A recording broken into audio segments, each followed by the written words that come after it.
تعال اللہ یہ شیوا ہی نہیں ہے با وفاؤں کا، تعال اللہ یہ شیوا ہی نہیں ہے با وفاؤں کا، دودھ پیا ہے ہم نے غیرت والی ماؤں کا۔ سبحان اللہ۔ یہ دودھ رنگ لاتا ہے نا۔ اگر ماں دودھ پلائے یاسین کی تلاوت کرتے ہو، اگر ماں دودھ پلائے باوضو ہو کر، تو رب کعبہ کی قسم پھر ایسے جانثار پیدا ہوتے ہیں، سبحان اللہ۔ پھر ایسے جانباز پیدا ہوتے ہیں۔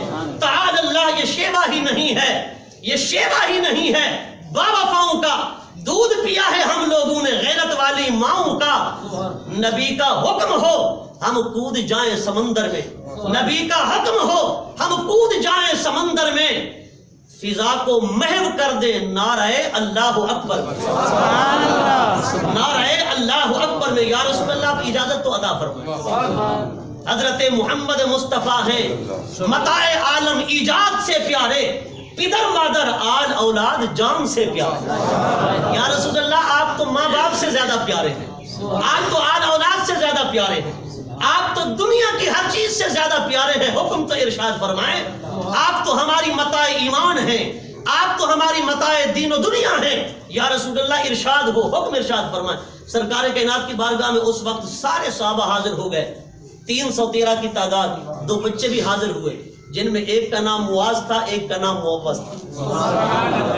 سرکار کائنات نے جب خطبہ ارشاد فرمایا، اور ادھر صدیق و عمر نے، اور ادھر حضرت مقداد و سعد نے جب ایسے بلبلہ انگیز خطبہ ارشاد فرمائے، جانثاری کا اظہار کیا، جانبازی کا اظہار کیا، اللہ اکبر، دین اسلام کی خاطر مر مٹنے والا جذبہ پیش کیا، تو بچوں کو بھی جذبہ آ گئے۔ سبحان اللہ۔ ایسا ہوتا ہے نا، بڑے اگر بیٹھ جائیں تو بچے پہلے بیٹھ جاتے ہیں، بڑے اگر بزدل ہو جائیں تو پھر چھوٹوں نے کیا دین کی خدمت کرنی ہے، کیا نبی پاک صلی اللہ علیہ وسلم کے نام پر لڑنا ہے۔ جی سرکار کائنات امام الانبیاء نے یہ جہاد، یہ لشکر اس لیے تیار نہیں کیا تھا کہ صرف حضور کسی کے ساتھ زیادتی کرے، معاذ اللہ کسی پر ظلم کرے، نہیں، سرکار کائنات امام الانبیاء کو پتا چلا کہ مسلمانوں کے خلاف کفار مکہ لڑنے کے لیے آ رہے ہیں۔ لیکن آپ دیکھیں جب یہ لشکر بدر کے اندر پہنچا، کفار ساری رات شرابیں پیتے رہے، ان کی عورتیں گانے گاتی رہیں، باجے بجتے رہے، ساری رات بےہودگیاں ہوتی رہیں میدان بدر کے اندر۔ جب کفار کا لشکر پہنچا اور صبح سب کے سب ایسے سوئے ہوئے تھے جیسے کوئی مردہ انسان پڑے ہوئے ہیں، حضرت فاروق اعظم رضی اللہ تعالیٰ عنہ نے عرض کی آقا حملہ نہ کر دیں، جنگ جیت جائیں گے۔ حضور نے فرمایا عمر کیا بات کرتے ہو، آنے والا مورخ کہے گا کہ محمد عربی ایسی جنگیں لڑتا تھا کہ سوئے ہموں پر حملہ کر دیتا تھا، شب خون مار دیتے تھے۔ فرمایا مسلمانوں کو لوگ تانا نہ دیں، محمد عربی کی طرف کوئی انگشت نمائی نہ کرے، عمر سوتے ہموں پر ہم نے حملہ نہیں کرنا، ان کو اٹھنے دے، ان کو بیدار ہونے دے، یہ حشاش بشاش ہو جائیں، یہ تر و تازہ ہو جائیں، یہ تازہ دم ہو جائیں، یہ اٹھ جائیں، بیدار ہو جائیں۔ ہم نے بیداری کے عالم میں ان کے ساتھ لڑنا ہے۔ حضور کی عظمت پر بولیے ذرا اونچی آواز۔ میرے آقا رحمت للعالمین ہیں، حضور کی رحمت للعالمین کا مظاہرہ ذرا دیکھیں۔ سرکار کائنات کی بارگاہ میں بچوں نے بھی جذبہ پیش کیا۔ حضرت معاذ اور حضرت معوذ 2 بچے ہیں، حضور کی بارگاہ میں آ گئے، عرض کرتے ہیں آقا ہم نے بھی جہاد پر چلنا ہے۔ حضور نے فرمایا بچے تم چھوٹے ہو، تمہیں اجازت نہیں ہے، واپس چلے جاؤ۔ وہ کہتے ہیں آقا ہم گھر گئے تھے، ہماری ماں آنسو بہا رہی تھی، ہم نے اپنی ماں سے کہا ماں وجہ کیا ہے، کیوں روتی ہو؟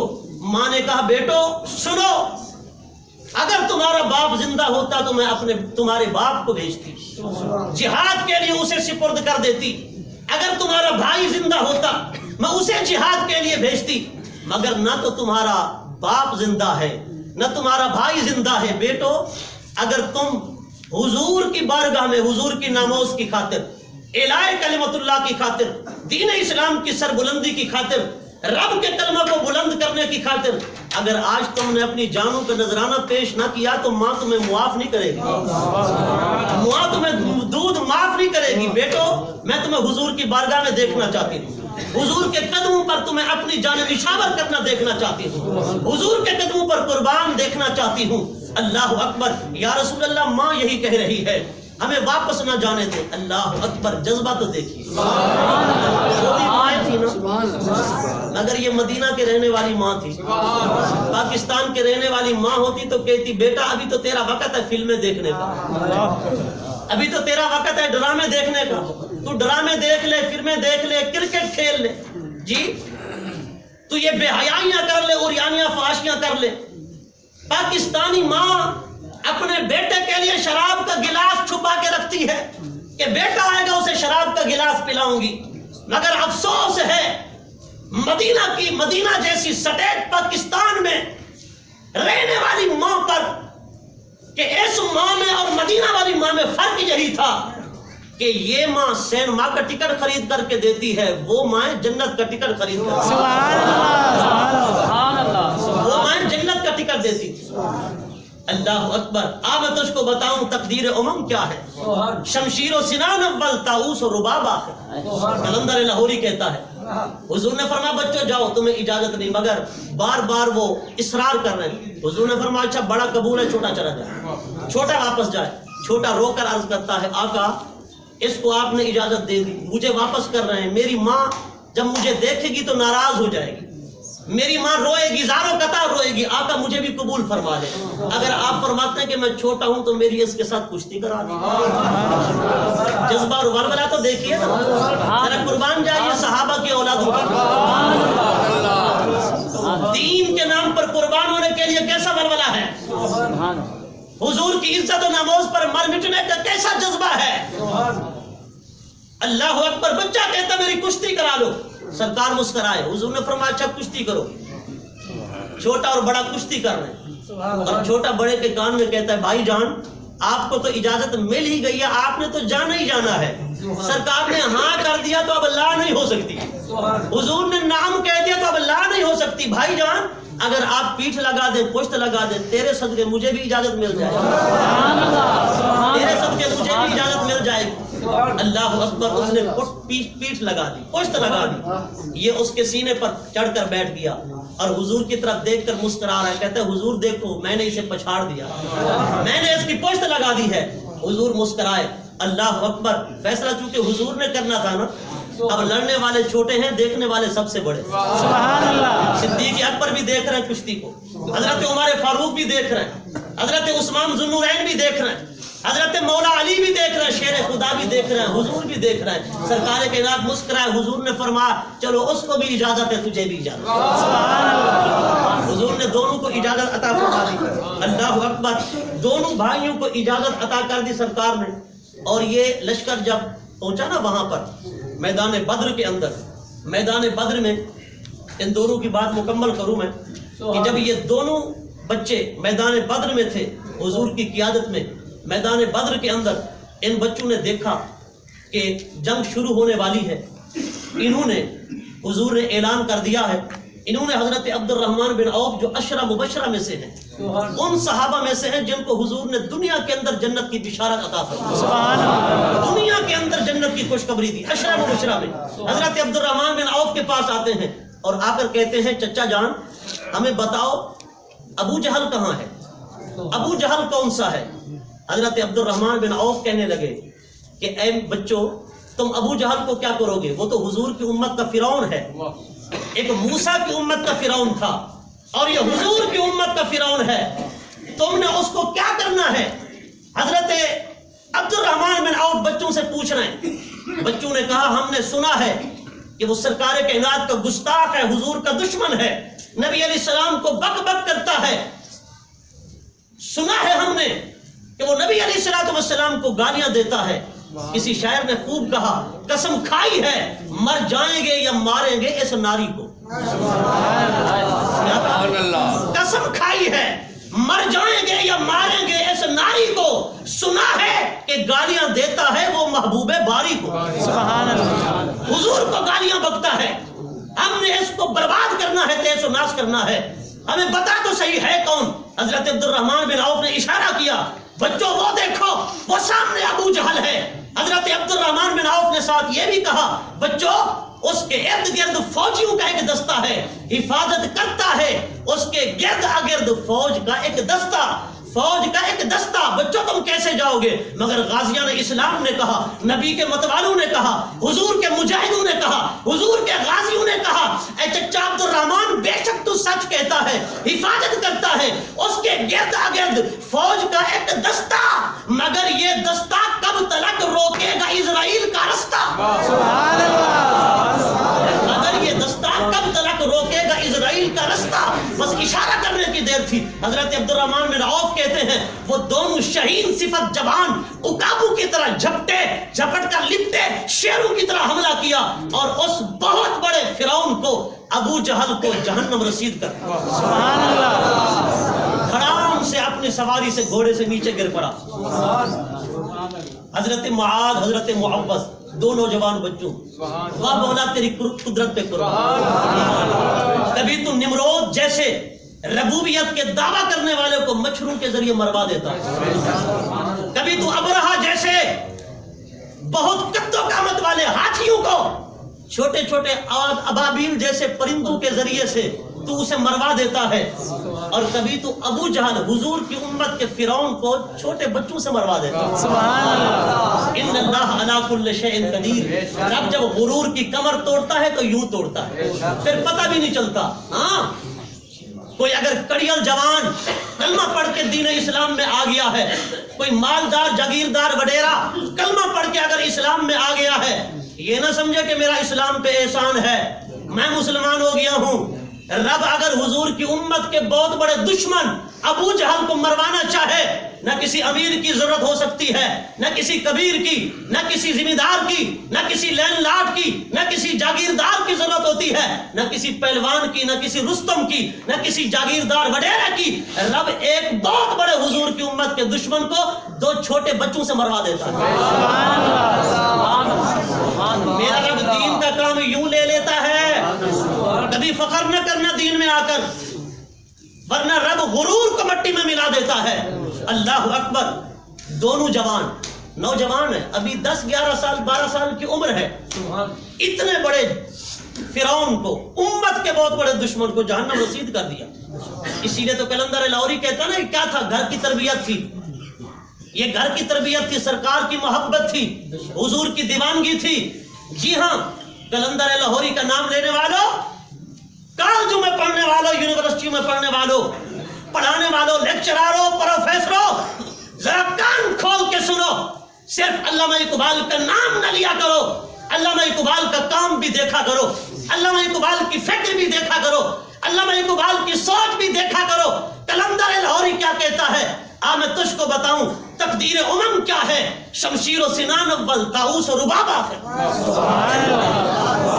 وہ کہتا ہے دنیا کی آسائشیں بعد میں لیا کرو، پہلے دین کی سربلندی کے لیے تلوار بھی اٹھانا پڑتی ہے، خون کے نذرانے بھی پیش کرنا پڑتے ہیں۔ جی ہاں، اللہ اکبر۔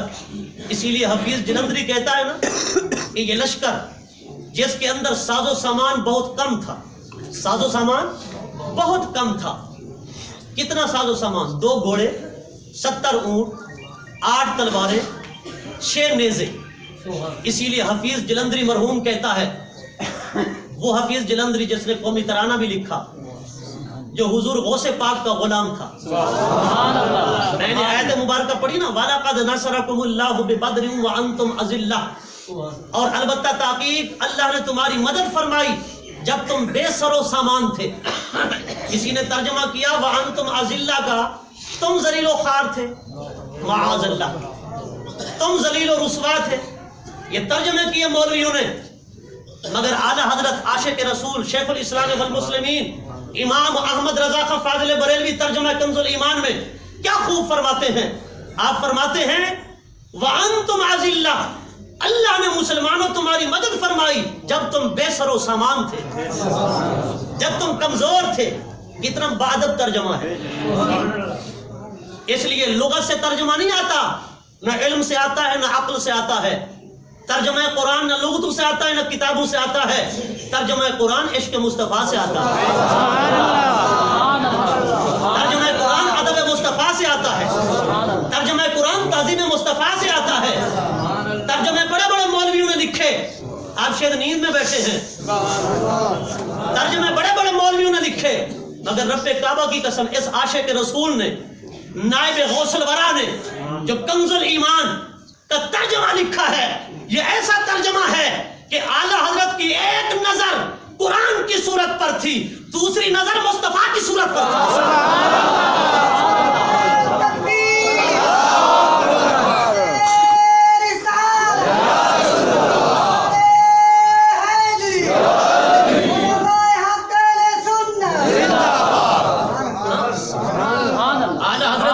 مصطفیٰ کو دیکھ کر قرآن لکھا ہے، قرآن کا ترجمہ لکھا ہے، قرآن کی تفسیر لکھی ہے۔ ایک نظر قرآن کی صورت پر تو دوسری نظر جمال مصطفیٰ کی صورت پر۔ یہ بھی حضور غوث پاک کے غلام تھے۔ حفیظ جلندری بھی غوث پاک کا غلام تھا۔ حفیظ جلندری کہتا ہے یہ لشکر ساری دنیا سے انوکھا تھا، نرالا تھا، کہ اس لشکر کا افسر کالی کملی والا تھا۔ وہ کہتے ہیں اس لشکر کی مثال نہیں ملتی، تعداد میں تھوڑے، سامان میں تھوڑے، مگر ان کا رہنما رہبر، ان کا قائد، ان کا سپہ سالار، چیف آف آرمی سٹاف کوئی اور نہیں، محمد عربی کی ذات، امام الانبیاء کی ذات ہے۔ یہ لشکر ساری دنیا سے انوکھا تھا، نرالا تھا، کہ اس لشکر کا افسر کالی کملی والا تھا، نہ تیغ و تیر پر تکیا، نہ خنجر پر، نہ بھالے پر، نہ تیغ و تیر پر تکیا، نہ خنجر پر، نہ بھالے پر، بھروسہ تھا تو ایک سادہ سی کالی کملی والے پر۔ صحابہ کو حضور کی ذات پر بھروسہ تھا۔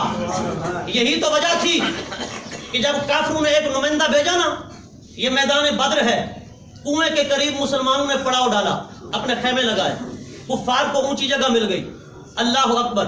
سرکار کائنات امام الانبیاء نے وہاں پڑاؤ ڈالا تو کافروں نے کہا جاؤ دیکھو، ایک نمائندہ بھیجا کہ کہیں کمین گاہ میں، کہیں خندق میں، کہیں گڑھے کے اندر کوئی ہمارے جاسوسی کرنے کے لیے چھپا ہوا تو نہیں ہے۔ وہ نمائندہ آیا، پھر کر چلا گیا واپس۔ جب واپس گیا نا، اس نے کہا میں نے کوئی نمائندہ تو نہیں دیکھا، سب کے سب ایک جگہ بیٹھے ہوئے ہیں، زبانوں پہ خاموشی ہے، لگتا ہے کہ گنگے ہیں۔ ہم نے دیکھا ایک شخص ہے جو کلام کر رہا ہے، گفتگو کر رہا ہے، باقی سب آرام سے بیٹھے سن رہے ہیں۔ ہم نے دیکھا کہ ان کی اونٹنیوں پر موت سوار ہے، ان کے پاس اتنا گھوڑے نہیں، اتنا نیزے نہیں، اتنا تلواریں نہیں، ان کے پاس اتنا اونٹ نہیں، جنگی ساز و سامان نہیں، لیکن یہ یثرب کی اونٹنیاں جو 70 کی تعداد میں ہیں، یہ موتیں لاد کر لائی ہیں، موتیں سوار کر کے لائی ہیں، اور یہ موتیں تم پر اترنے والی ہیں۔ وہ زبان سے تو گنگے معلوم ہوتے ہیں، لیکن لگتا ایسا ہے کہ جیسے کوئی سانپ پیچ و تاب کھاتا ہے، ان کے دل پیچ و تاب کھا رہے ہیں، دشمن پر جھپٹنے کے لیے منتظر ہیں کہ ان کا نبی اجازت تو دے، وہ شیروں کی طرح کیسے حملہ کر وہ اپنے نبی کے اشارے کے منتظر ہیں، وہ آقا کے اشارے کے منتظر ہیں، وہ پیچ و تاب کھا رہے ہیں۔ وہ کہتے ہیں اشارہ تو حضور کریں، ہم کیسے عقابوں کی طرح جھپٹتے ہیں، ہم کیسے شیروں کی طرح کفار پر حملہ کر کے ان کو جہنم رسید کرتے ہیں۔ تمہارا کام نہیں ان سے لڑنا، یہ ان کا نمائندہ کہہ رہا ہے، ابو جہل کو کہہ رہا ہے۔ اللہ اکبر۔ جب یہ لشکر وہاں پہنچا، قلندر لاہوری، ڈاکٹر علامہ اقبال بھی عاشق رسول تھے، اور حفیظ جلندری بھی عاشق رسول تھا، اور حضور غوث پاک کا غلام تھا۔ ایک مرتبہ ایک سرکاری جلسہ ہو رہا تھا، جو حفیظ جلندری کی بات آئی تو تھوڑی سی عرض کر دوں۔ سرکاری جلسہ ہو رہا تھا، وہاں مختلف مکاتب فکر کے لوگ تھے، مختلف مسالک کے لوگ بھی آئے ہوئے تھے۔ حفیظ جلندری نے کہا کہ یہ دروازے سارے بند کر دو حال کے، تاکہ کوئی باہر نہ جا سکے۔ آج میں نے حضور غوث پاک کی 11ویں بھی یہاں منوانی ہے، اور حضور غوث پاک کی 11ویں منانے کے بعد 11ویں کا لنگر بھی کھلانا ہے، آخر میں سلام بھی پڑھوانا ہے۔ حفیظ جلندری کا نام لینے والوں، قلندر لاہوری کا نام لینے والوں، اعلیٰ حضرت احمد رضا حضور غوث پاک کے غلام تھے، حفیظ جلندری حضور غوث پاک کا غلام تھا۔ جی ہاں، حضرت مفتی برہان الحق قادری جبل پوری رحمت اللہ تعالیٰ علیہ، آپ فرماتے ہیں جب پاکستان کے حوالے سے قراردادیں منظور کی جا رہی تھیں، فرماتے ہیں دہلی کے اندر ایک کانفرنس ہوئی، توجہ سے سننا میری بات کو، دہلی کے اندر ایک کانفرنس ہوئی، اس کے بعد ہم بیٹھے، یہ تجویزیں آئیں کہ اس مملکت کا جو نئی ملک بن رہا ہے، نئی مملکت بن رہی ہے، اس کا نام کیا ہونا چاہیے؟ ایک تجویز آئی کہ اس کا نام اسلامستان ہونا چاہیے، اسلامستان اس کا نام رکھا جائے۔ ایک تجویز آئی کہ اس کا نام جناحستان رکھا جائے، چونکہ جناح محمد علی جناح اس کے قائد ہیں، اس تحریک کو چلانے والے ہیں، لہذا ان کے نام پر اس کا نام جناحستان رکھا جائے۔ ایک تجویز آئی کہ اس کا نام اسلام آباد رکھا جائے، ملک کا نام اسلام آباد رکھا جائے۔ ایک تجویز آئی کہ جناح آباد رکھا جائے، مگر مفتی برہان الحق قادری جبل پوری رحمۃ اللہ علیہ، قادری کیوں کہتے ہیں کہ حضور غوث پاک کے غلام تھے، سبحان اللہ۔ وہ فرماتے میں وہاں بھی بیٹھا تھا، اچانک میں نے کوئی سوچا ہی نہیں، کوئی فکر ہی نہیں کی، ذہن ہی نہیں بنایا، اچانک ایسا لفظ میرے ذہن میں القاء ہو گیا اور زبان سے اور منہ سے نکل گیا کہ اس نئے ملک کا نام کوئی اور نہیں ہونا چاہیے، اس کا نام پاکستان ہونا چاہیے، اس کا نام پاکستان ہونا چاہیے۔ حضور غوث پاک کا فیضان تو دیکھو، سرکار غوث پاک کا فیضان کتنا دور تک جاتا ہے، حضور غوث پاک کے فیضان کے چشمے بہ رہے ہیں۔ یہ حضور غوث الورا کی رب کعبہ کی قسم نگاہ کا کرم ہے، پاکستان بنا بھی تھا اور پاکستان قائم بھی رہے گا۔ سبحان اللہ۔ بولو ذرا اونچی آواز میں، اس مملکت خدا داد کو کوئی نہیں مٹا سکتا۔ اللہ اکبر۔ یہ لشکر ساری دنیا سے انوکھا تھا، نرالا تھا۔ اس لشکر کا افسر کالی کملی والا تھا، نہ تیغ و تیر پر تقیہ، نہ خنجر پر، نہ بھالے پر بھروسہ تھا، ایک سادہ سی کالی کملے والے پر تھے ان کے پاس 2 گھوڑے، 6 زرہیں، 8 شمشیریں، بدلنے آئے تھے یہ لوگ دنیا بھر کی تقدیر۔ سبحان اللہ۔ آج تقدیر بدلنی تھی نا۔ حفیظ جلندری نے پورا نقشہ کھینچا ہے قرآن و سنت کے مطابق، پورا نقشہ، کیونکہ عاشق رسول بھی ہے، حضور کا بھی غلام ہے، حضور غوث الورا کا بھی امام ہے، نانے کا بھی غلام ہے، نواسے کا بھی غلام ہے۔ اللہ اکبر۔ اس نے پورا نقشہ کھینچا ہے اور یہی تھا۔ حضور دعا کرتے، مولا میں مصطفیٰ جوانی کی جمع پونجی لے کر آیا ہوں، یہ 313 مصطفیٰ کی دعاؤں کا اثر ہے، یہ 313 مصطفیٰ کی جوانی کی تبلیغ کا اثر ہے۔ مولا مکہ کی 13 سالہ زندگی اور مدینہ کی 2 سالہ زندگی کا نچوڑ لے کر تیری بارگاہ میں آیا ہوں۔ اگر تو چاہتا ہے کہ یہ آذانیں ہوتی رہیں، اگر تو چاہتا ہے یہ نمازیں پڑھی جاتی رہیں، رکوع میں سبحان ربی العظیم کہا جاتا رہے، سجدے میں سبحان ربی الاعلیٰ کی صدائیں آئیں، اللہ اکبر کے نعرے مستانے لگتے رہیں، مولا تیرا نام جپنے والے اگر زندہ رہیں، اگر تو چاہتا ہے تو آج ان مٹھی بھر مسلمانوں کو شکست نہیں، آج انہیں فتح عطا کرنی ہے، وگرنہ مولا سن لے، اگر یہ شکست کھا گئے تیرا نام لینے والا، تیری عبادت کرنے والا آج کے بعد دنیا میں کوئی نہیں رہے گا۔ مصطفیٰ کی دعا تو دیکھو، مصطفیٰ کی دعا تو دیکھو۔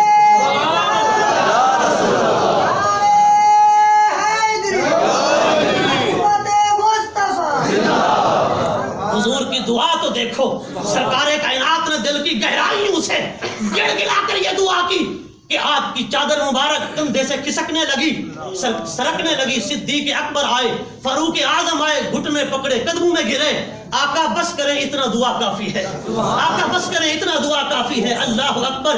حضور نے رب کی بارگاہ میں کیا کہا؟ مولا اگر یہ شکست کھا گئے پھر تیری عبادت کرنے والا کوئی نہ ہوگا، تیری آذانیں پڑھنے والا کوئی نہ ہوگا۔ اللہ اکبر۔ اس لیے تو کہا نا، تھے ان کے پاس 2 گھوڑے، 6 زرہیں، 8 شمشیریں، پلٹنے آئے تھے یہ لوگ دنیا بھر کی تقدیریں، پلٹنے آئے تھے یہ لوگ دنیا بھر کی تقدیریں۔ حضرت سواد، حضور صفیں درست کرا رہے ہیں میدان بدر میں، حضرت سواد آگے نکلے ہوئے ہیں، سرکار کائنات نے ان کے سینے پر چھڑی ماری، چھڑی مار کے فرمایا کہ استوی یا سواد، اے سواد سیدھے ہو جاؤ، صف کے سیدھے پن کو غارت نہ کرو، صف کو ذرا سیدھا رکھو، صف کو بالکل سیدھا رکھو۔ یہ جو صفیں بنوائی جاتی ہیں نماز کے لیے، یہ میدان جنگ کی تربیت ہو رہی ہے۔ بولو ذرا اونچی آواز میں، جنگ اور جہاد کا نام ہے تو ڈرتے ہو؟ جو ہے سبحان اللہ، یہ جنگ کی تربیت ہو رہی ہے کہ اگر وقت آئے اسلام پر تو پھر اس طرح صفیں سیدھی ہونی چاہیے۔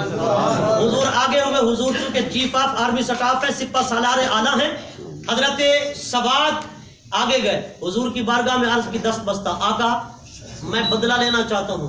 آپ نے سینے پر چھڑی ماری ہے. آقا میں آپ سے بدلہ لینا چاہتا ہوں. حضور نے فرمایا سواد اس تک دے یا سواد، اے سواد آپ بدلہ لے، اے سواد آپ بدلہ لے لے. حضرت سواد کہتے ہیں آقا جب آپ نے چھڑی ماری تو میرا جسم ننگا تھا، آپ نے زرہ پہنی ہے، زرہ کے نیچے قمیض ہے. حضور نے زرہ کی کڑیاں کھول دی، بند کھول دیے، اور حضور نے قمیض اتار دیا اور جسم کو ننگا کر کے کہا. سرکار کائنات نے سینہ کو ننگا کر کے فرمایا کہ اے سواد آ، اگر تیرا سینہ کھلا تھا اور میں نے چھڑی ماری، آپ مصطفیٰ کا سینہ کھلا ہے، آپ بدلا لیں. سبحان اللہ. یہ کہنے میں تو بات ہے لیکن سمجھنے کے لیے بہت بڑی بات ہے. سمجھنے کے لیے بہت بڑی بات ہے. ایک سپہ سالار اعلیٰ سے ایک سپاہی کہے کہ میں آپ سے انتقام لینا چاہتا ہوں، بدلہ لینا چاہتا ہوں. میں کہتا ہوں کوئی اور ہوتا تو وہ کورٹ مارشل لگا دیتا اور کورٹ مارشل کرنے کا حکم دے دیتا. مگر کیا بات ہے مصطفیٰ کی عظمت کی، کیا بات ہے مصطفیٰ کی مساوات کی، کیا بات ہے مصطفیٰ کے انصاف کی. مساوات محمدی کی ایسی مثال قائم کر دی جس کی مثال قیامت تک ملنا مشکل ہے.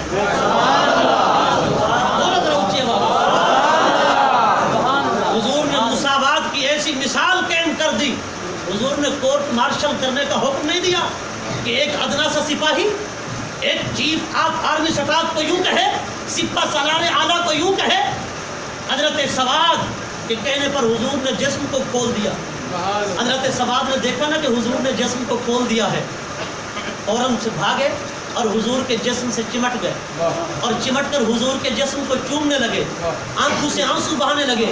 حضور نے فرمایا سواد تو نے تو بدلہ لینا تھا، تو نے تو انتقام لینا تھا، یہ کیا کر رہا ہے؟ عرض کرتا ہے آقا چومتا بھی جا رہا ہے، روتا بھی جا رہا ہے اور بولتا بھی جا رہا ہے. آقا سواد کون ہے؟ آپ سے انتقام اور بدلہ لینے والا. میرے ماں باپ آپ پر قربان جائیں، میں میدان جنگ میں ہوں، جان شہادت نوش کر جاؤں گا. میں نے کہا آخری بار حضور کے جسم کو چوم لوں، اپنے جسم کو حضور کے جسم کے ساتھ لگا لوں، اس لیے کہ جس کو یہ اعزاز حاصل ہو جاتا ہے، حضور کے جسم سے لگ جاتا ہے، اس پر جہنم کی آگ حرام ہو جاتی ہے. اگر فرشتے قبر کے اندر مجھ سے پوچھیں اے سواد بتا تو کیا لایا ہے، میں فرشتوں سے کہوں فرشتوں اور کچھ نہیں لایا، مصطفیٰ کے جسم کا بوسہ لایا ہوں.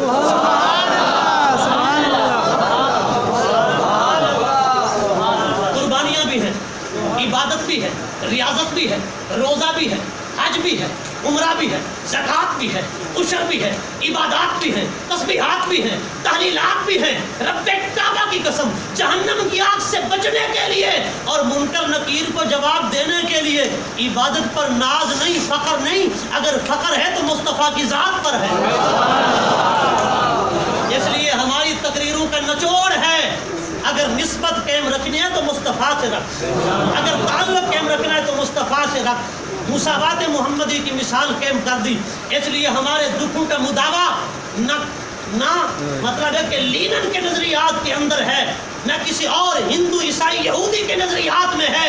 اگر ہمارے دکھوں کا علاج اور مداوا ہے تو مسلمانوں یا کتاب الہی میں ہے یا سنت سید المرسلین. آؤ قرآن مجید کا دامن تھام لو، آؤ سنت رسول اللہ کا دامن تھام لو، اسی میں ہمارے دکھوں کا علاج ہے. ارے کسی نظام کے اندر نہ سوشلزم میں، نہ کمیونزم میں، نہ کسی اور کیپٹلزم کے اندر ہمارے دکھوں کا علاج ہے. نہ ہمیں کہیں چین اور سکون مل سکتا ہے. اگر ہمارا چین اور سکون ہے تو گنبد خضرا کی چھاؤں میں اور مصطفیٰ کریم کے نظام میں ہے، رب کے دیے ہوئے نظام میں ہے. اس لیے آج لے ان کی فلاح، آج مدد مانگ ان سے، پھر نہ مانیں گے قیامت میں اگر مان گیا. ان کے جو ہم غلام تھے، خلق کے پیشوا رہے، ان سے پھرے جہاں پھرا، آئی کمی وقار میں.